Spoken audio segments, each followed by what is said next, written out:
Hey everyone, and welcome to this deep dive. Today we're going deep on the miracle of the loaves and fishes. Oh yeah, this one's a classic. Yeah, you see it in all four Gospels, right? Which tells you something right there. Sure. It must have made a huge impact even back then. It did. And what we have for you today, though, is even cooler. We're looking at some sources that bring this miracle like right into the present day. I love that, taking something ancient and making it relevant now. Exactly. Yeah. So to set the scene, imagine first century Palestine. It's a remote area, and like food insecurity was a huge problem. Oh yeah, back then that wasn't just like a concern, it was a daily reality for so many people. It was. And now picture this, Jesus is there teaching, drawing these massive crowds. Okay, I can see it. But these people aren't just there to learn. They're hungry, tired, maybe even a little desperate. That context changes everything, right? Like suddenly this act of feeding the multitude, it takes on a whole other meaning. It does. It becomes this powerful display of compassion, a tangible sign of hope for people who are constantly facing hardship. Right? It's like even back then, they got the connection between like physical needs and spiritual well-being. They did. And it's not just any food that gets multiplied, right?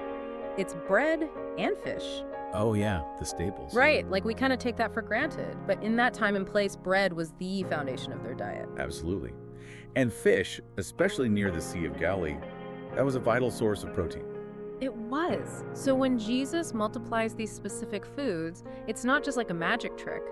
It's symbolic. Deeply symbolic. Everyone there would have understood that. Imagine seeing scarcity turn into abundance right before your eyes. It would make you question everything you thought you knew about what was possible. It really would. It makes you think about how often we limit ourselves by what we think we have. Versus what could be possible if we, trusted in something bigger than ourselves. Exactly. And that idea of trust, that leads to another really interesting interpretation. Oh, how so? Well, some scholars believe that this miracle, it wasn't just about the act itself. It was about inspiring action. Like a call to action. Yes. A call for Jesus' followers then and now to rethink their own resources and how they could be used to make a difference. That's powerful. It's not enough to just witness a miracle. Yeah. You have to keep that spirit going. Exactly. And our sources really get into that, like how this story pushes us to examine our own capacity for generosity, especially in a world that's so focused on individual gain. So true. Yeah. If we connect this back to the big picture, it really makes you wonder, how can we embody the spirit of the loaves and fishes in our own lives? Right. How can one take a story about miraculous abundance and turn it into a blueprint for action? That's the question, isn't it? It is. So are you saying it's not just a feel-good story from the past? It's a challenge for us right now? Exactly. It's about realizing that sharing, even in small ways, can have this huge ripple effect. Okay, I'm starting to see it. It's about moving away from that scarcity mindset, where we hold on to everything we have, And moving towards... an abundance mindset, Yeah. where we believe there's enough to go around. That's a huge shift in thinking. It is, but it's a powerful one. I'm already feeling inspired. And a little hungry, if I'm being honest. Well, maybe that's part of the message, too. Sometimes a little hunger can remind us what's really important. Okay, now that's deep. Just a little food for thought. I like it. But before we get too philosophical, let's take a closer look at how this miracle actually unfolded. Okay, let's do it. And to do that, we need to talk about the role of the disciples. Ah, yes. The disciples always there in the thick of things. They were. So let's dig in. All right, I'm ready. So you know what's interesting about this whole thing? It wasn't like Jesus just snapped his fingers and bam, food everywhere. Oh, really? What? So it wasn't just a top-down miracle? Nope. He involved the disciples. Yeah. He asked them to gather up what little food they had. Yeah. The 5 loaves and 2 fish. Mhm. And then to distribute it to the crowd. Wow, talk about a lesson in trust. Yeah, and delegation. Right? By involving them, he made them active participants in this whole act of sharing. And I think there's something really profound there about community and empowerment. It wasn't about him doing it for them. It was about working with them to meet a collective need. I like that. It's making me see this story as so much more than just a miracle. It's like a masterclass in leadership and community organizing, all rolled into one. Ah, I like that. But okay, here's something that popped into my mind when I was reading the sources. What happened after everyone was fed? Was there just enough, or? Ah, that's a great question.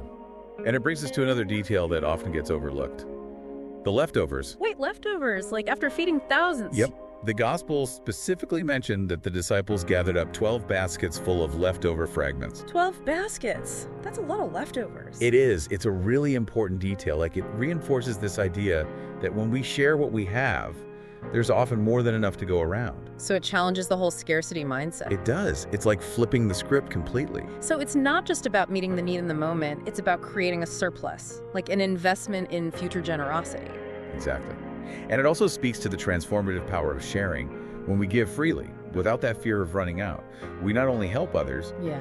but we also often experience this sense of abundance ourselves. Okay, now that's a win-win. It really is. But, I think some people might hear this story and feel really inspired, but also a bit overwhelmed, like, okay, great, Jesus could feed thousands. I'm just one person. What can I really do? Oh, I hear that. And it's something that our sources address directly.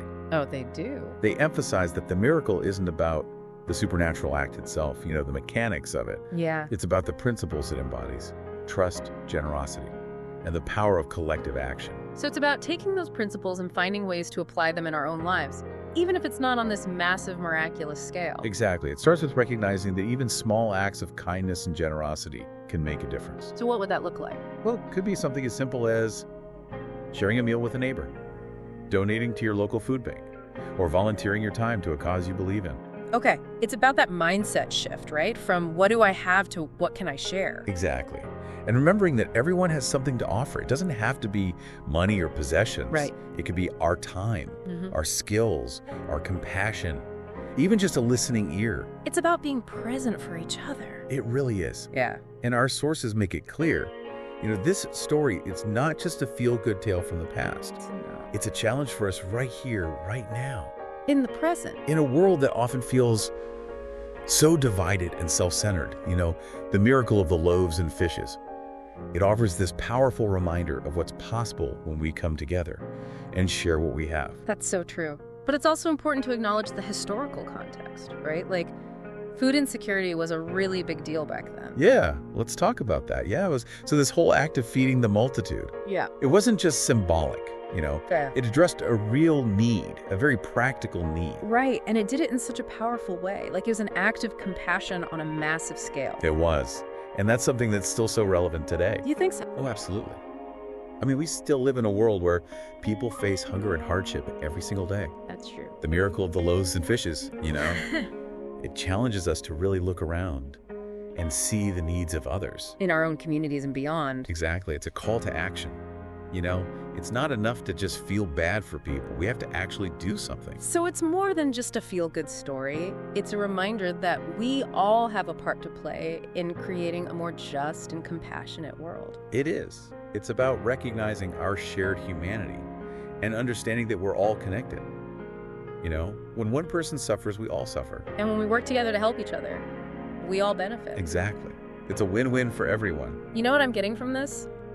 We don't have to wait for a miracle to happen. We don't. We can be the miracle. I love that. Be the miracle. By sharing what we have, by supporting those in need, and by coming together to create a better world for everyone. It starts with each of us. Yeah. Taking that first step. It does.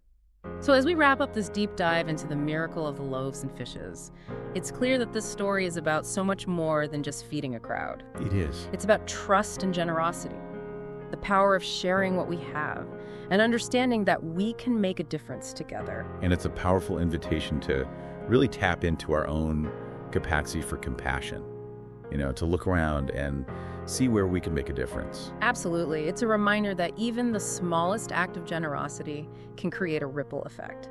And that when we work together to share what we have, there's always more than enough to go around. That's a beautiful message to end on. It is. So as you go about your day, think about the loaves and fishes in your own life, your resources, your talents, your time, your compassion. What can you share? What small act of generosity can you take to make the world a little brighter? Thanks for joining us for this deep dive.